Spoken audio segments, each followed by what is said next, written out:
আমাদের আজকে ভুলের জন্য ড্রোনটি কিন্তু হারিয়ে যেত বা পানিতে পড়ে যেত। কিভাবে এই ড্রোনটি আমরা এই ভুলের শিকার হলাম তা জানতে পারবেন সম্পূর্ণ ভিডিওটি যদি দেখেন তাহলে।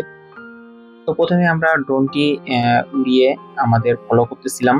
তো এটা কিন্তু জিপিএস ফলো মোডে না, তো আমি বাইকের পিছনে বসেই কিন্তু কন্ট্রোল করতেছিলাম। তো ড্রোনটি আমাদের সামনে ছিল, আমাদের এক ভাই বাইকটি চালাচ্ছিল এবং আমি পিছনে বসে ড্রোনটি কিন্তু কন্ট্রোল করতেছিলাম। তো আমি এই ড্রোনটি সর্বোচ্চ 2.5 কিলোমিটার পর্যন্ত নিয়ে গেছিলাম। আমি ভাবছিলাম যেখান থেকে আমরা ড্রোনটি ফ্লাই করছি, আমরা সেখান থেকে ড্রোনটি নামিয়ে ফেলবো, বা আমি যে জায়গায় পৌঁছাবো সে জায়গায় আমরা ড্রোনটি নামাবো। কিন্তু আমাদের যে ভাবনা ছিল সেই ভাবনায় কিন্তু কাজ হয়নি। তো পুরো কথাটাই যদি জানতে চান তারা সম্পূর্ণ ভিডিওটি দেখুন, দেখলে জানতে পারবেন কি হয়েছিল ড্রোনের সাথে। তো আমরা ড্রোনটি কিন্তু নিয়ে একটু দাঁড়াইছি, দাঁড়াই কিন্তু আমরা পথটা ঠিক করে নিচ্ছি, মানে ড্রোনটার রাস্তা সোজা করে নিচ্ছি, বারবার হেঁকে বেঁকে যাচ্ছিল। তো ড্রোন কিন্তু হাতের কন্ট্রোলের কাছে সবকিছু, তো কন্ট্রোল কিন্তু ঘুরে গেলে ড্রোনও ঘুরে যাবে। তো আমরা আবার ঠিক করে নিলাম, ড্রোনটি আমাদের সামনে এবং আমরা এই বাইকে আছি। তো ড্রোনটি আমরা সামনে আগিয়ে নিয়ে যাচ্ছি, দেখতে পাচ্ছেন।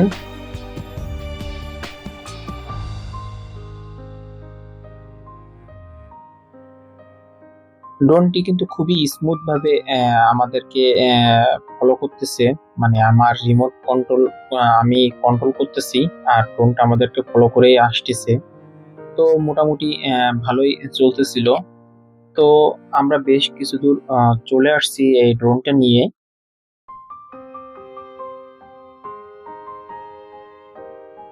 তা আমরা মোটামুটি এই ড্রোনটা নিয়ে কিন্তু 2.5 কিলোমিটার এরকম ভাবে গেছিলাম। আর চারিধারে কিন্তু পানি, দেখতে পাচ্ছেন সমস্ত ধারটাই কিন্তু পানি আর পানি। তো এখান থেকে আমরা ড্রোনটি সামনে দিলাম, সামনে দিয়ে কিন্তু আমরা পিছনে পিছনে ড্রোনটা নিয়ে যাচ্ছি। তো এখান থেকে কিন্তু আমরা প্রায় 1/2 কিলোর বেশি চলে আসছি অলরেডি। অলরেডি কিন্তু আমরা হাফ কিলোমিটার পার হয়ে গেছি। তো আমি কিন্তু সবসময় ড্রোনের ব্যাটারির দিকে খেয়াল রাখতেছিলাম যে কত পার্সেন্ট ব্যাটারি চার্জ আছে, সেই অনুযায়ী কিন্তু আমরা ড্রোনটি ফ্লাই করতেছিলাম।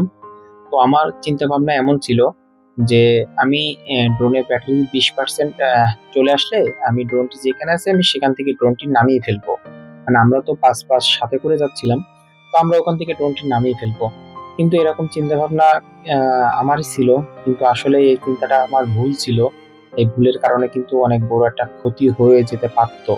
আপনারা ভিডিওতে দেখতে দেখতে পাচ্ছেন আমাদের সমস্ত ধারে কিন্তু পানি আর পানি, কোথাও কিন্তু ডাঙা নাই। তো আমরা প্রায় হাফ কিলোমিটার পার হয়ে গেছি, হাফ কিলোমিটার অনেকটা পার হয়ে আসছি, এখন প্রায় 600 থেকে 700 মিটারের মতো আছি আর কি। তো আমরা টোটাল মিলে প্রায় 2.5 কিলোমিটারের কাছাকাছি গেছিলাম এই ড্রোনটি নিয়ে। একটা ব্যাটারি দিয়ে কিন্তু আমরা 2.5 কিলোমিটারের কাছাকাছি গেছিলাম। তো এটা কিন্তু একটা অবাক করা বিষয়, একটা ব্যাটারি দিয়ে কিন্তু 2.5 কিলোমিটার রেঞ্জ। যেহেতু সাথে সাথে যাচ্ছিলাম এই জন্য কিন্তু রেঞ্জটা পাচ্ছিলাম। যা অনেকেই বলবেন যে ভাই একটা ড্রোনে এই যে AJRC ব্র্যান্ডের একটা ড্রোন 3 কিলোমিটার, তো সবাই তো 1 থেকে 1.2 কিলোমিটারের বেশি নিতে পারে নাই, আপনি কিভাবে 2.5 কিলোমিটার পর্যন্ত গেলেন? তো আপনারা দেখতে পাচ্ছিলেন যে আমরা মোটরসাইকেলের পিছনে পিছনে কিন্তু ড্রোনটি ফলো করতেছিলাম, প্লাস রিমোট কন্ট্রোল দিয়ে কন্ট্রোল করতেছিলাম আর কি। তো প্রায় আমরা 1 কিলোমিটার পার হয়ে গেছি। এই জায়গাটা প্রায় 1 কিলোমিটার, 1 কিলোমিটার একটু বেশি হবে হয়তো, আমাদের ডিসপ্লে মিটারে 1 কিলোমিটারই দেখাচ্ছে। তো আসলে 1 কিলোমিটারই হবে। আমরা অনেক দূর চলে আসছি ড্রোনটা নিয়ে। তো এখান থেকে আমাদের একটু ঘুরে গেছিল, আমরা আবার ঠিক করে নিয়ে সামনের দিকে আগাচ্ছি। দেখতে পাচ্ছেন দর্শক বন্ধুরা, এখানে কিন্তু সব জায়গায় কিন্তু পানি উঠে গেছে। তো এখানে কিন্তু ল্যান্ড করার মতো খুবই জায়গা কম, আর এটা কিন্তু একটা বাইপাস রোড, খুবই ব্যস্ত সড়ক। রাস্তার উপরে কিন্তু ড্রোন নামানো যায় না খুব সহজে। তো আমরা কিন্তু পথ চলতেই আছি চলতেই আছি, আমরা কিন্তু 1 কিলোমিটার পার হয়ে গেছি।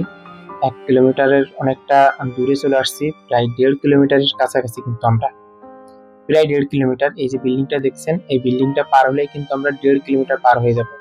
সামনে একটা কালভার্ট ছিল, যে কালভার্টটা পার হলেই কিন্তু আমরা 1.5 কিলোমিটার পার হয়ে যাব। তো তো আমরা প্রায় কালভার্টেরও কাছাকাছি চলে আসছি। এই যে কালভার্টটা দেখতে পাচ্ছেন আমাদের মিটারে মাপা ছিল যে এটা কিন্তু প্রায় 1.5 কিলোমিটারের কাছাকাছি। তো এখান থেকে আমরা আবার একটু ড্রোনটা অ্যাডজাস্ট করে নিব সামনে, যেহেতু আমি বাইকে বসে রিমোট কন্ট্রোল দিয়ে এটা কন্ট্রোল করতেছিলাম। তো আমরা কিন্তু ড্রোনের পাশ ছুটে চলছি, দেখতেছিলাম এটা কত কিলোমিটার পর্যন্ত যায়, আর যেখানে ব্যাটারিটা শেষ হয়ে যাবে আমরা কিন্তু সেখানে নামানোর একটা পরিকল্পনা ছিল আমাদের, এই আর কি।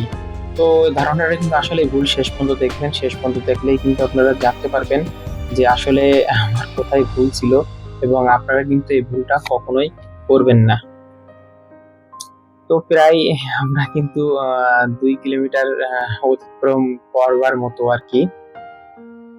আসলে বোঝা যাচ্ছে না, যদি এখানে মিটার থাকতো, আমাদের স্ক্রিন রেকর্ড থাকতো, তাহলে আপনারা সহজেই বুঝতে পারতেন যে 2 কিলোমিটার কিভাবে হচ্ছে। আসলে অনেক ভিডিও আমরা কেটে দিচ্ছি, তো যেখানে যেখানে দাঁড়াইছি বা এই করছি অনেকগুলো ভিডিও আমরা কেটে দিছি। প্রায় আমরা 15 মিনিটের মতো ফ্লাই করছিলাম যে একটা ব্যাটারি দিয়ে। তো এখানে দেখেন যে আমরা কিন্তু এই যে রেস্টুরেন্ট দেখতে পাচ্ছেন এখানে, এই রেস্টুরেন্টটা আসলেই কিন্তু প্রায় 2 কিলোমিটার পার হয়ে গেছি। 2 কিলোমিটার অলরেডি কিন্তু আমরা পার হয়ে গেছি। এখান থেকে কিন্তু আমাদের ওয়ার্নিং দিচ্ছিল যে আপনাদের ড্রোনটে ব্যাগে নেন। হ্যাঁ, অনেকবারই কিন্তু জিপিএস ওয়ার্নিং দিচ্ছিল। তো আমরা সেগুলো পাত্তা দেই নাই। ব্যাটারি কিন্তু লো হয়ে আসছিল। আমাদের এই অবস্থায় কিন্তু 30% বা 35% মতো ব্যাটারি ছিল। তো এখান থেকে মনে করছিলাম আমরা ড্রোনটা এখানে নামিয়ে ফেলবো, যেহেতু 30% ব্যাটারি চলে আসছে, এখান থেকে আমরা ড্রোনটি নামিয়ে ফেলবো। তো এই যে ট্রাকগুলো দেখতে পাচ্ছেন, এই যে ট্রাকের এখানে আমরা মোটরসাইকেলটা পার্কিং করছিলাম। পার্কিং করে আমি ড্রোনটি নামানোর জন্য চেষ্টা করতেছিলাম, কিন্তু সেই সময় ঘটলো আসল বিপদ। আসলে বিপদ তো আমরা জানতাম না এটা, আর এরকম যদি বিপদ হতো আমরা এত দূর ড্রোনটি আসলে নিয়ে আসতাম না এত দূর। তো প্রায় আমরা 2.23 কিলোমিটার পর্যন্ত চলে আসছি, 2.5 কিলোমিটার একটু কম, আর 2 কিলোমিটার বেশি। তো এখান থেকে যখন আমরা ড্রোনটি নামানোর চেষ্টা করছিলাম, ড্রোনটি কিন্তু আমাদের কন্ট্রোলে আসছিল না। ড্রোনটি কিন্তু তখন অটো পাইলট মোডে চলে গেছিল। এই যে উপরে উঠছে দেখেন, এটা কিন্তু আপনি কিন্তু উপরে উঠে যাচ্ছে 120 মিটার পর্যন্ত, কিন্তু একা একাই সে উপরে উঠে যাবে। এর কারণটি হচ্ছে, যখন আমার ড্রোনের ব্যাটারি পাওয়ার শেষ হয়ে গেছে, যখন ও বুঝছে, জিপিএস যখন বুঝছে, ইন্টেলিজেন্স যখন বুঝছে যে এই ড্রোনের ব্যাটারি শেষ, তখন সে অটো পাইলট মোডে যেখান থেকে ড্রোনটি উড়ানো হয়েছিল, আমরা যেখান থেকে ড্রোনটি ফ্লাই করছিলাম এখান থেকে 2.23 কিলোমিটার, সে ড্রোনটা ওখানেই ফেরত চলে যাবে। দেখেন সর্বোচ্চ উচ্চতায় 120 মিটার পর্যন্ত কিন্তু আমাদের ড্রোনটা অলরেডি উঠতেছে। এই যে ড্রোনটি কিন্তু একা একাই ঘুরতেছে, আমি কিন্তু রিমোট কন্ট্রোলে হাত দিচ্ছি না, মানে হাত দিচ্ছি কিন্তু কোনো কাজ করতেছে না। তো ড্রোনটি এবার কিন্তু সামনের দিকে পথ চলা শুরু করবে। যে সামনে যে অনেক উঁচু উঁচু বিল্ডিং যে দেখতে পাচ্ছেন, ওই বিল্ডিং এর ওখান থেকে কিন্তু আমরা ড্রোনটি উড়িয়েছিলাম। এর পথটা কিন্তু 2.23 কিলোমিটার। ওকে, ড্রোনটি একা একাই চলা শুরু করলো। আমরা তখন মোটরসাইকেল নিয়ে পাঁচ পাঁচ যাওয়া শুরু করলাম। আমার হাতে রিমোট কন্ট্রোল, আমি কিন্তু রিমোট কন্ট্রোল অনেকভাবে কন্ট্রোল করার চেষ্টা করতেছিলাম, কিন্তু ড্রোনটা কিন্তু কোনো রকম আমার রিমোটের কন্ট্রোলে ছিল না। সম্পূর্ণ কিন্তু ড্রোনটি অটো পাইলট মোডে চলে গেছিল। যে ড্রোনটি যেখান থেকে ফ্লাই হয়েছিল, জিপিএস যেখান থেকে কানেক্ট হয়েছিল, ঠিক সে জায়গায় গিয়ে ড্রোনটি থেমে যাবে, বা ওই জায়গায় ড্রোনটি নেমে আসবে। তো আমার ব্যাটারি কিন্তু আমি অলরেডি আমার ডিসপ্লেতে দেখতে পাচ্ছিলাম তখন 27 কি 28% অলরেডি লাল সিগন্যাল দিয়ে গেছে। আমার কিন্তু খুব একটা টেনশন হচ্ছিল, যেহেতু চারিদিকে পানি আর পানি, আপনারা দেখতেই পাচ্ছেন। তো এই ড্রোনের একটা বিশেষত্ব হচ্ছে, ড্রোনের ব্যাটারিটা যেখানে শেষ হয়ে যাবে, ও কিন্তু আস্তে আস্তে সেখানে ল্যান্ড করবে। কিন্তু জাইরো বা অন্য কোনো আদার্স সেন্সার নাই, যার কারণে এই অবজেক্ট কিন্তু দেখতে পায় না যে কোথায় গাছ আছে, কোথায় বাড়ি আছে, কোথায় পানি আছে, কোথায় ল্যান্ড করবে না করবে, সেই বিচারের বিবেচনা কিন্তু এই ড্রোনটি নাই। যার কারণে ড্রোনটি কিন্তু যে কোনো জায়গায় কিন্তু নেমে যেতে পারে। তো এখান থেকে আমি হালকা একটু রিমোটটা ঘোরাচ্ছিলাম, মানে কন্ট্রোল করার চেষ্টা করছিলাম। আহ আসলে নিচে নামতেছিল না, ওর মতন ও চলে যাচ্ছিল, বাট আমি হালকা করে ঘোরাচ্ছিলাম। আমি যতই ঘুরাই না কেন, কিন্তু ড্রোনটি আসলে আমার কন্ট্রোলে নাই। ড্রোনটি কিন্তু নিজে নিজেই ছুটে চলে যাচ্ছিল। তো আমি আসলে নামানোর চেষ্টা করতেছিলাম, অনেকভাবে নামানোর চেষ্টা করতেছিলাম। তো আমি যেখানে দাঁড়িয়ে আছি বা আমি যে মোটরসাইকেল নিয়ে যাচ্ছি, যেখান থেকে যাচ্ছি, আমি সেখান থেকে অলরেডি কিন্তু অনেক সুইচ, মানে যে আমাদের যে হোম কি বাটন, অন কি বাটন আছে, সেই বাটনটা কিন্তু চাপার চেষ্টা করতেছিলাম, কিন্তু ড্রোনটি কিন্তু কোনো রকম ভাবেই, মানে আমাদের কোনো কমান্ড ফলো না করেই, সে কিন্তু তার গতিতেই কিন্তু তার নির্দিষ্ট যে জায়গাটিকে ফ্লাই হয়েছিল, সে ফ্লাই কিন্তু সে চলে যাচ্ছিল। তো আমরাও তার পাশ ছুটে যাচ্ছিলাম, যে আমরা ড্রোনটি ফলো করতে করতে বাইক নিয়ে আমরাও কিন্তু পাশ ছুটে যাচ্ছিলাম, এবং আমার হাতে রিমোটটা নিয়ে কিন্তু আমি চারিদিকে ঘোরাচ্ছিলাম, যেহেতু আমাদের কন্ট্রোলে আমি যেখানে আছি সেখানে যেন নেমে যায়। ব্যাটারি পার্সেন্ট কিন্তু অলরেডি তখন 20-এর নিচে নেমে আসছিল, 15-16 এরকম আপ করতেছিল। তো খুবই টেনশন হচ্ছিল যে যদি ড্রোনটি এখন যদি ডাউনে চলে আসে, তখন কিন্তু এখানে পানি আছে, তো যে কোনো জায়গায় কিন্তু পড়ে যেতে পারে। তো ড্রোন তো পানিতে পড়লেই তো বুঝতে পারছেন কি হবে। তো আমরা খুবই টেনশনে ছিলাম। আর আমি হাত দিয়ে ড্রোনটি কন্ট্রোল করতেছিলাম, কিন্তু আসলে আমি কন্ট্রোল করতে পারতেছিলাম না। তো অনেক দূরে তো আমি ওইভাবে ঘোরাচ্ছিলাম, প্লাস আমার যে ডাউন আছে, মানে আপনার ড্রোনটি নিচে নামানোর জন্য। তো আমি ড্রোনটি নিচে নামানোর জন্য মানে বাটনটা প্রেস করতেছিলাম।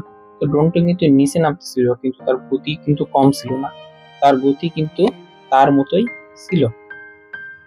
কোনো রকম ভাবে কিন্তু আমি কন্ট্রোলে নিয়ে আসতে পারতেছিলাম না। তো যাই হোক, তো আমরা শেষমেশ ড্রোন ফলো করতেছিলাম, যে যাই হোক ড্রোনটি যেখানেই পড়ুক আমরা সেখান থেকে ড্রোনটি উদ্ধার করব বা রেস্কিউ করব।